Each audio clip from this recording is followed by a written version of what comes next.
Today is the feast of Christ the King. I'm not going to lie, approaching this day when we've seen major protests this year in our town and around the nation called No Kings protests, and people and pundits have used No Kings as a refrain and rally cry, I found myself wondering what to do with this major day in the life of the church when the kingship of Jesus is celebrated. Many have sought to soften that image of Jesus, to mitigate the patriarchal reference and refer to today as the reign of Christ instead of Christ the King. I suppose that's because for many of us, there's no way to separate the image of a king and someone with limitless powers over others. What comes to mind when you think of your own expectations of a monarch? What are the hallmarks of a king?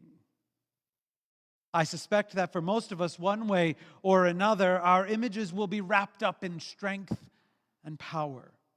So I find it interesting that on a day where we're celebrating Jesus Christ the King, we're confronted with this story of mockery and humiliation. Not only that, but today is the last Sunday of the church year.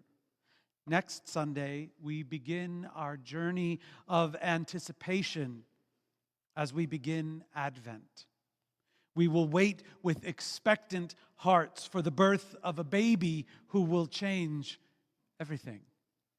But today, in a setting that seems both perfect and in a full circle kind of way bizarre in its lack of glory, we're staring at that baby all grown up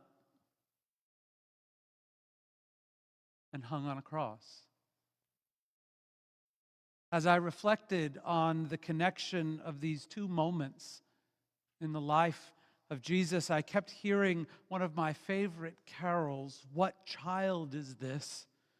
with its gentle image of a baby asleep in his mother's arms and its soaring chorus proclaiming, "This is Christ the King." However, I found a reimagined opening line running through my head. What king is this? In great distress, upon the cross now weeping. What king is this? What kind of king is this? Speaking of expectations, we know that for the Jewish people, he was not what they were looking for. For centuries, they'd been knocked down and pushed around more times than you can count. They've been waiting and praying for the Messiah to come like a warrior king, someone who would wipe out all of their oppressors, release them from bondage, and turn the tables on everyone else and put them in the power seat.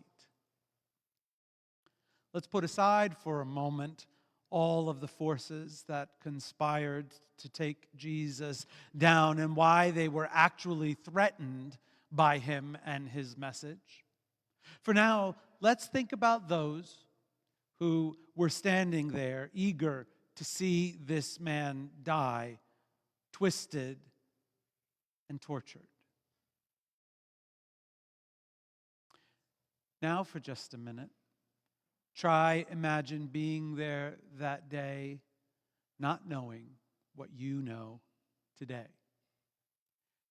As someone who had pinned all their hopes on the fact that he was the real deal. Can you picture standing there as someone who'd seen the miracles, witnessed the healings, believed every word, totally expecting that this would be the time, this would be the moment where he showed them all that he was really unstoppable. What's going through your mind right now? Are you nervous? Are you pumped because you just know he's about to show them all? As you hear the mocking, are you thinking to yourself, yeah, just wait? As the sky darkens and the hours move on, he's getting weaker and weaker. What are you thinking? Are you starting to doubt him? Are you second guessing all that you've seen? Are you asking yourself if those who put him up there may have been right all along? I think I would be.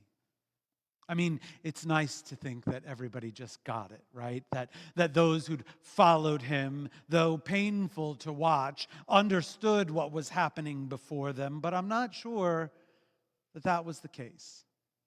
I think for most, seeing him hanging on the cross, dying, really dying, was just about as devastating as it could be.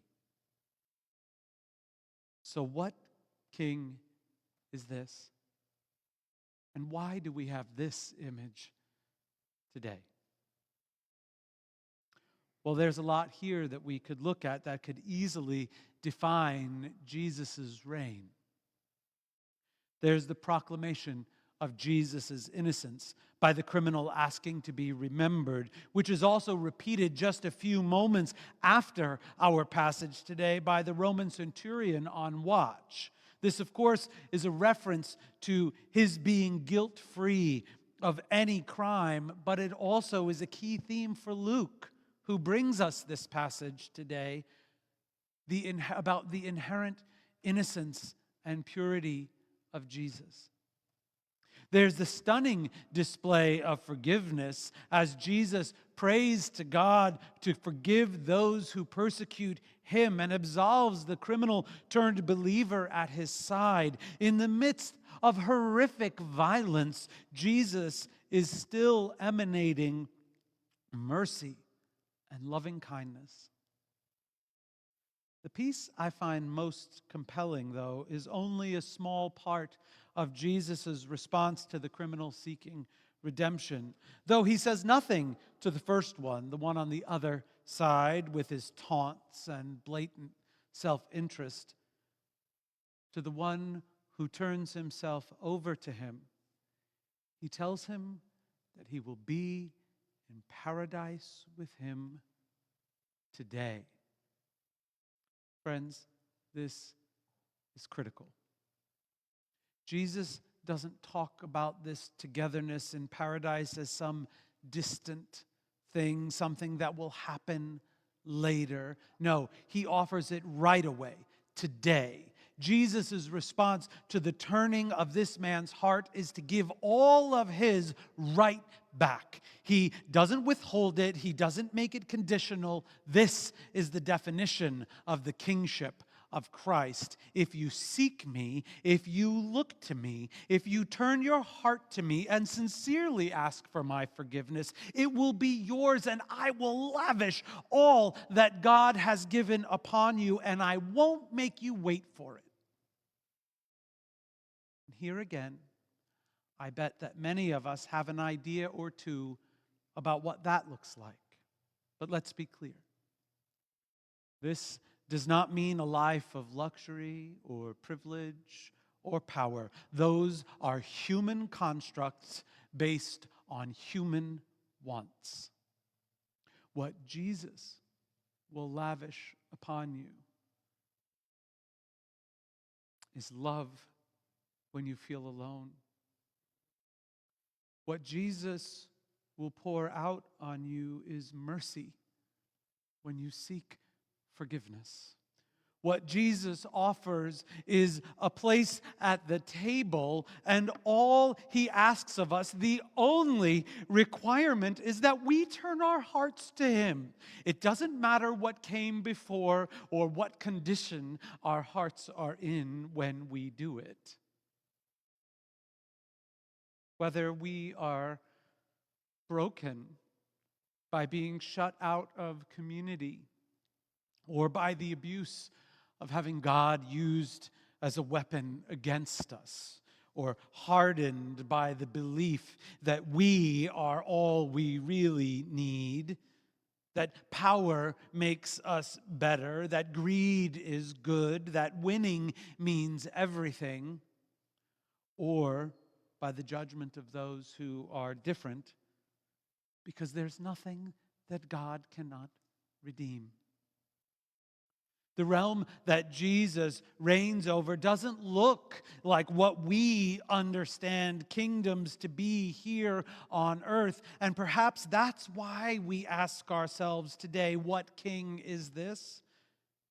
Because through his death, because through his suffering on the cross, Jesus changes the game, breaks the rules, and creates a new way to live, a new way to be in relationship with him, with God, and with each other.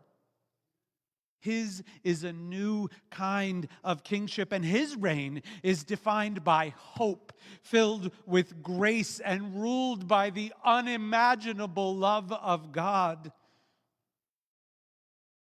Canticle 16 reminds us that in the tender compassion of God, the dawn from on high shall break upon us, to shine on those who dwell in the darkness and the shadow of death, and to guide our feet in the way of peace. That is what Jesus is doing on the cross. That may be hard for us to imagine, as many of us are wrapped in our grief, whether from the loss of our health, the loss of a home claimed by a fire, or a loved one taken off the street in the midst of a regular day, or a life snuffed out without warning on a random summer day. Many of us are distressed over our nation, our fractured relationships with people we have loved because of it, struggles that persist in so many ways, and a daily news cycle that is hard to keep up with, offering one head-scratching bombshell after another, no matter where you get your news. It can be hard to know what news and who we can really trust, all while the world itself is crying out for help. Yet Jesus is standing there.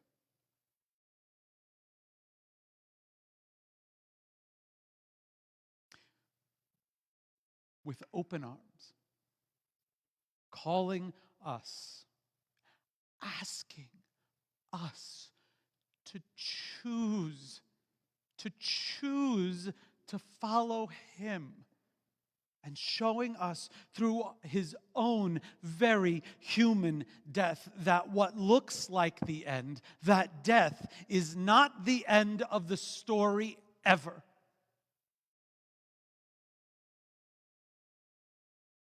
So today, in the face of all of that, we gather here and we give thanks.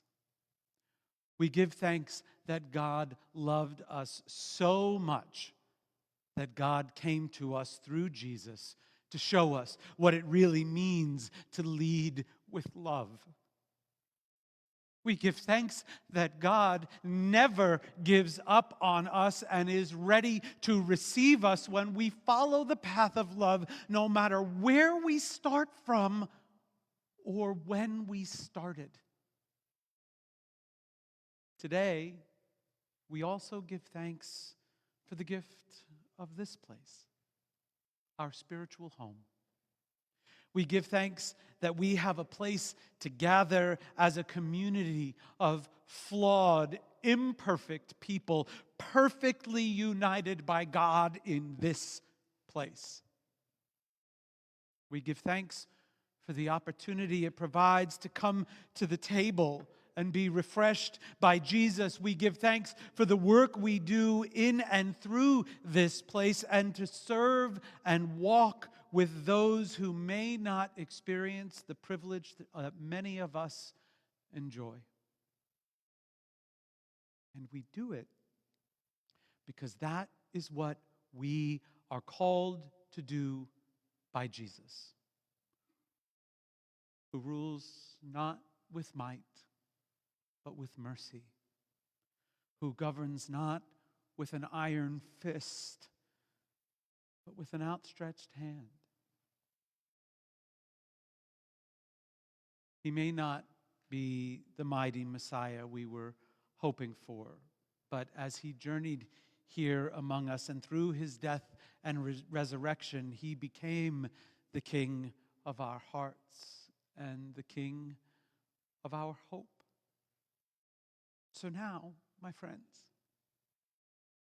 let's turn our hearts toward Jesus, the King of Kings, enthroned by loving hearts, so we might join him in paradise right here and right now by giving thanks, by giving of ourselves, by raising our voices in song and in prayer and in service to those who need us most. Let's create a feast fit for a king out of the abundance of our lives and the abundance of this community, and then let's get outside of this place and share it with the world.